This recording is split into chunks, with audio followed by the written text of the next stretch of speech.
So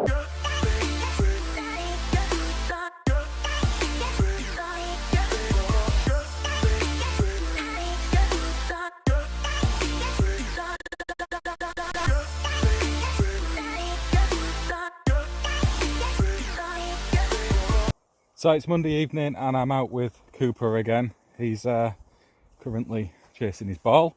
And yeah, you've seen earlier on today, we've been doing a little bit of that extension refits. We've got all the plasterboarding done now. Getting on with some of the flooring later on in this week. We're just squeezing it around other bits and pieces. As I said before, it's a bit of a labour of love, a bit of a different one. It's not something we do week to week, but it's interesting. Lots of other skills around construction that are very useful to us as electricians. It's great experience for Nathan, which is why he's involved in this one. And yeah, just a bit of something different to be doing to break the week up a little bit this week. Been having a bit of a chat on social media, as you do with people. Again, there's these elements who are throwing up this rubbish that I like to encourage people to live test. So frustrating because it's a million miles from the truth. As anybody will realise who follows me on social media, I'm a big supporter of isolation and working dead. Last September, I was one of the people really pushing Isolate Flights campaign for Safer September. We've given away loads of lock-off kits, and again, with that, I do understand apprentices should not be in charge of their own lock-offs, and they should not be making them and maintaining them. They should just be practicing alongside a suitably qualified electrician who should maintain control of the installation, because they're the ones who know what they are doing. Yeah, it's just frustrating.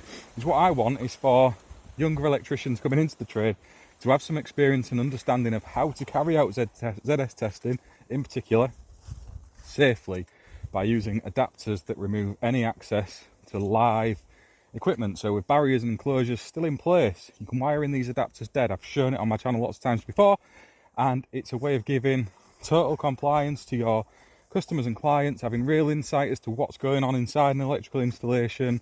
You can get lots of that data through doing just dead tests, but you cannot eliminate, so far as possible, the possibility of human error. So if you're doing your live ZS test, it's a final verification that the earth path is in place. Should you need it, the CPCs have been put correctly in their terminations during dead tests. If you've been faffing around inside an isolated distribution board with all the other circuits that are in there, popping around and doing some ZS tests when you re-energise an installation is a very sensible thing to do. It's what experienced contractors will do. Come on, Coops. This is often the opinion shared by inexperienced electricians. It's people who haven't really been that active out in the trade for a long time. I've been doing this 24 years. I've been qualified for most of that time. I've worked in some varied work environments, and I have been lucky enough to have been given live testing training. I've worked in live environments properly with the arc flash suits and all of the gear that you need when you've done an assessment for incident energy, and you would normally have a specialist come in and do that for you in the past. These days, software like Electrical OM can do it for you. So there is that. But yeah, it's frustrating. It's the same never repeating argument. I know they watch me on YouTube because that's often where they run off and talk about my content. A bit pathetic, really, but it is what it is. Likewise, we've had an interesting discussion actually about RCDs, and if you come across one in a domestic dwelling, there's some people suggesting that you should be issuing a C2 code on those. It's an interesting point of view. Again, I would say as an experienced inspector, I'm not really keen on the idea of coding by the means of the internet. Use your engineering judgment and trust in your own ability out at the site. It's individual and unique at the time you're doing that inspection. But for me, it's a C3 unless there's something else at play. So unless you've got an RCD test button that doesn't work, or the tests, I now only test them in type AC mode if it fails its test, or if you have concerns about some of the connected equipment that could cause an issue, such as an old PV system or an electric vehicle charge point, and you've observed high DC leakage currents. Generally speaking, the DC leakage currents within an installation are not as bad as some people would often present. I've been taking measurements for quite some time now. There's some installs where we've found some really bad ones, and usually it's due to duff equipment or equipment that's been brought off the internet that maybe isn't as described. So there's often a reason for it being in that situation. So I guess it's more controlling that, I think, would be a better approach, because even if you've got a type A RCD, they're only good to 6 milliamps. DC leakage. That's really not that much. Yeah, and then there's the argument of using type Bs and type Fs. I think sometimes we can try and over-engineer these things, and you know, some people are speculating on what people might plug in the future. Well, you know, you could use that argument about lots of things. What's to say they don't need AFDDs in the future because of something else they're doing? You know, it's beyond our remit. We're there to assess an installation at the point in time we are there, to give a professional opinion on it, and then advise our clients accordingly. One thing to be really careful of, and if you do a lot of work for landlords in particular or large commercial businesses, if you go around overcoding, then eventually they will come and bite you in the backside from remedial works that a quantity surveyor has clocked that they've had done that maybe they shouldn't have had done. It's far, far more likely, and you ever been prosecuted in a criminal court for a mistake you've made, and whilst you should be trying not to do that, you need to be aware of that as electricians. Certainly if you are a self-employed electrician or you run your own small contracting business, if you're giving professional advice, you are responsible for that. In terms of civil matters, and those cases happen far more regularly. You know, if you're an ethical contractor who's working in the best way possible and doing safe and sound installations, generally speaking, you're not going to have much to worry about in terms of a criminal prosecution. So just keep that in your mind. Code on your own instincts, not what some geezers said on the internet.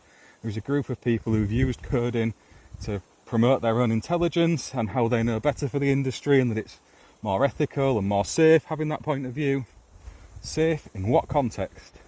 Because if you're a landlord getting a massive remedial bill based on someone's opinion that's been given at a professional level that turns out to be wrong, and that leads you to borrow money, build debt, and enter a world of depression and other issues, is it better for them? Not in my opinion, it isn't. We're there to do the right thing, which is use your skills and competence that you've built up over the years doing the job, not from listening to some guy on the internet. Let's move on to Tuesday. Okay, so it's Tuesday evening. I've just finished the podcast that we've recorded this week. It'll be out before I release this. I can say we had James Watkins on, which was fantastic. Jamie and Craig's always. And we got to share on there the new sponsorship we've got from Schneider Electric, which is fantastic. That's going to really help us with Apprentice 1-to-1. Share some more stuff out to learners and colleges. It's now 8:52, and I can show you some of the bits that people don't see for putting all this together. I'm just starting to render this. It's still got, well, it reckons 22 minutes. I know it will take longer than that. And then after I've done that, obviously I've pieced the videos together with the intro, the main bit of content, and the outro. Then you've got to render it, and then I've got to upload it both to YouTube and to Anchor, which all takes time. Those people who are out there doing podcasts will sympathise. It's not easy. It does take a bit of effort. I try and get them out as soon as I've done them, so at least they're not kicking around on my to-do lists. I'll go home now, get something to eat, get this uploaded. Tomorrow I am going out to do a big quote, actually. It's over in Doncaster, so it's not in my immediate area. It's about an hour away. We are going there to do a solar panel survey. So they've got an east-west split roof, 20 panels that they would like, battery storage, a Zappi EV charger, an Eddy going in, and also a kitchen remodel. So there's going to be an induction hob, new consumer unit, other bits and pieces. So if I can, I'll get some bits and pieces together for that and maybe clip it together with some pictures or video if we're able to. So that should be an interesting one. And then Stuart Cater, who you'll have seen on last week's Powersonic Weekly, has agreed to run through the Solar Edge design tools for this particular job to take us through how all that works over Zoom. So again, absolute legend Stuart is. I can't thank him enough for that. So I'm going to get on with that as well, hopefully later on this week. Catch up with you tomorrow. Hello morning, it's me. It's Wednesday. I'm on the way to go and do this solar survey. I've just stopped in at the services for a quick coffee. Already I'm getting aggravation about our sponsorship arrangement for Apprentice 1-to-1. Those who are involved with sponsorship already in the social media space will understand there is certain things you have to fulfill to your sponsors. You are responsible at the end of the day for the content you associate with them. I totally get that. It feels a little bit different with Apprentice 1-to-1 because we're not doing that for ourselves. Any of the money we generate through the social media activities of that brand, if you like, is all put back into colleges and learners. So we use it to buy tools, equipment. We use it to get equipment into colleges and training facilities. It's directly put back into industry to try and help from the ground up. And somebody's taken it upon themselves to report the content of one of our hosts to our new sponsor just to try and cause issues, to try and build friction. It's destructive. It's so annoying. I get it that obviously we are responsible for the content we produce, but the Apprentice 1-to-1 podcast is exactly what it is. It helps apprentices. It's doing what I consider to be good work. And yeah, it's just a sad state of industry, I think. And I guess it's born in jealousy and maybe here it's a mindset that I just can't work out. It must be a really difficult place to be for the person who's doing those things ultimately, and I feel for them. Yeah, it is what it is at the end of the day, isn't it? I just thought I'd share that on the Powersonic Weekly as one of the things that crop up in my day-to-day life that I really didn't need to be sorting out today. I have a relationship with Schneider where I can speak at a very honest level. We're actually a customer of theirs. We buy absolutely loads of their equipment. All of the hosts on the Apprentice 1-to-1 podcast actually spend multiple and many thousands of pounds on that equipment. So yeah, we're not just selling the brand of Apprentice 1-to-1 to associate with Schneider for our own benefit. It is just to try and get some finance and money into the community to try and help other people. And why somebody would cause an issue where there isn't one is just silly. It's childish, it's nonsense, it's very annoying, it's very frustrating. And if you're that person and you're watching this, have a word with yourself, give your head a little wobble, smile, be happy, and maybe try and lift others up and not drag them down. So another day in paradise. You can see we've made a bit of progress on this one. We've got our skirting in all mited up, window casing all made. We're waiting on a double glazed window for that. We're all boarded, plastered, sealed the walls so they're not going to suck up all the finished colour paint. We've got the toilet all ready to go. That's going to have a built-in vanity unit and a little sink on top because this is really narrow. There's no way you can get a sink in and then get past. So it's one of those toilets which I'll show you on a little video where it sits on the top of the system. Quite clever. Again, whitewashed it all, plastered, ready to go. We've got all the trim on around the doors, not fitted the actual doors yet. That still needs to be done. And then you can see out here, we've got some finished trim up and around there, bit down there. And yeah, we're just waiting to caulk in. I mean, this wall was quite out. We were working with what we had, so there's a bit of a bend in that, so we need to get some caulk in and tidy it. And then obviously second fix the electrics. We were just saying earlier, we've lost where our spotlights go, schoolboy error. We should have marked and measured, but we didn't because we forgot with everything else that's going on. So we'll show you how to re-find those cables. If you ever do make that mistake yourself, I'll show you in one of the other videos in a little bit. We are covering this separately. This is just Powersonic Weekly, day in the life of. And yeah, that's where we're up to. I just thought I'd show you. So you can see we've got our architraves on, skating boards all on, looking nice and neat. Look nice and neat. It's an absolute sweatbox in here today. This window is letting through so much solar energy. I can feel it piling into the room. So it'll be a massive difference once we get that double glazed new window in. But yeah, we've got the doors to hang, that toilet to fit, caulking up, finish decorating, do the electrical second fix. We've got some outside work to do, so the roof needs a bit of attention, some guttering to go up. But we're getting there. We're about sorted on this one. So yeah, let's see what's coming up next tomorrow. Okay, so I'm just sat going through some of the replies to the job roles I've been sharing recently, and there was 337 DMs, and it's only been probably 36 hours since I put those out. But it's interesting that people reply with rows of question marks when I haven't responded in 2 or 3 minutes flat. Like they're the only person who would be asking me. I get it. They don't see things from my perspective because they don't, have insight to that. So it's no big issue. But I'm just watching the football. We've got that on there. Cooper's having a little rest. We've just been out as well. So yeah, just thought I'd share that with you. A bit more of the Apprentice 1-to-1. Tomorrow I'm recording 2 podcasts. I've got one after work around 5, and then we're doing another one about 7:30, and that's with NET. So hopefully we'll get those out in the not too distant future. And yeah, let's crack on with the video. As I'm out in the van today, and I am off to a secret location. It's not that secret because you can all see where it is right now.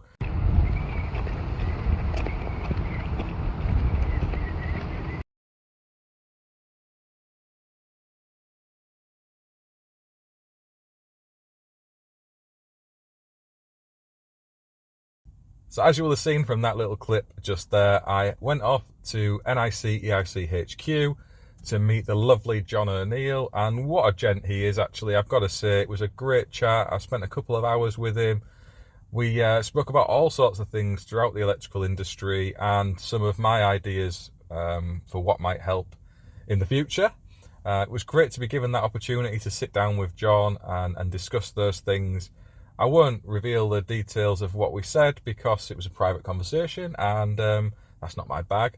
But I can say that I shared some ideas on what I think the NIC could do to help their members employ apprentices. So I know they have a lot of smaller contractors within their membership to try and offer some support for them in that journey to recruit electrical apprentices, and also to share with them the benefits of doing so. So some of the success stories, and get my words out, from their members as well. They have some of the large contractors who've done really well of late, and they've grown their businesses off the back of hiring electrical apprentices. So it's to share that more widely among their members and encourage other people, not just NIC members, of the benefits to do with hiring electrical apprentices. Because obviously with Apprentice 1-to-1, that's something that I try and do every day. So if I can get the ear of the NIC, EIC, and not influence, but I suppose offer my experiences of the last couple of years and suggest some of the things I think that they could do that would help in that, all the better. And we also discussed some of the issues of the past that the NIC and other CPSs have been a part of. It's well known and documented that these things went on, and they were open to that dialogue and understanding of that situation. And I think we're going to see a new and more positive NIC, EIC of the future. That's certainly the vibe I got from speaking with John, and I'm really hopeful that that is what we're going to see. And again, I was given that opportunity as a NICEIC member. I'm not a member of the NICEIC. I was there with my Apprentice 1-to-1 hat on, taking a bit of time out of my day and John's day just to go and talk about things to try and help. It may end up making no difference whatsoever, but yeah, I thought I'd share that on the Apprentice 1-to-1 efforts during the Powersonic Weekly. I am doing the day job still. I'm off to London now, actually. So the NIC EIC HQ is in Dunstable. So about a 45-minute drive now to head off into the big smoke and do some work. I won't be able to show you any of that again because it's emergency light testing in a hotel. But yeah, that is what it is. What else have I been up to? Oh, I'll pop a few pictures up actually. While I remember, I went off to do another investigation on a flood damaged property. This was nearer to home, and again there was issues in the wider electrical system. I'll pop some pictures up just above my head here so you can see. But the ceiling's down due to that leak, and the wiring on the spotlights again is questionable. There's also some issues with the consumer unit. You can see that in the pictures above. And yeah, we've put our suggestions forward of what needs to change there. It's always a really difficult one because ultimately, the insurers are trying to establish what's been damaged due to the activity of the leak, and not so much some of the existing problems within an installation. And often when you're trying to fix the issues caused by the leak, you have to fix a lot of the issues as well in the wider install. But that's a decision for them to make. You just document and make clear exactly what you found. And you'll see in those pictures above there, I've done the best I can with that. I know it will come back to us to go and remedy and rectify, so we will be back there soon. I can share that on the main channel, some of the stuff we've done to make that right. It will involve a new consumer unit because we're having to rewire the lighting circuit and sort out some of the sockets upstairs as well. So that's going to change, which is a good thing because there's a lot of stuff going on at that main intake which wasn't in the best condition, and we can kill two birds with one stone. But yeah, enough of that. Let's move on with the video. So I thought I'd give you a quick look at this. We've got the electric hot tap that's in.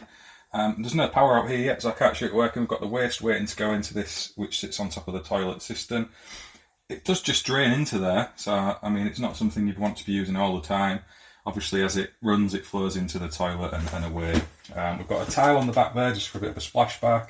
That's on and setting. I've made this little bit of timber. I've just done out with some skirting board, architrave, sorry, and put that over where the stop tap is so there's access for that.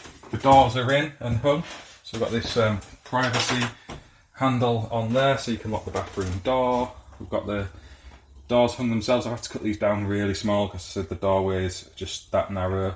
This is the style of doors that we wanted, so it is what it is. It's a bit cottagey, I would say, in the nicest terms, but it's all in, all working, everything shuts and opens as it should. We're laughing there.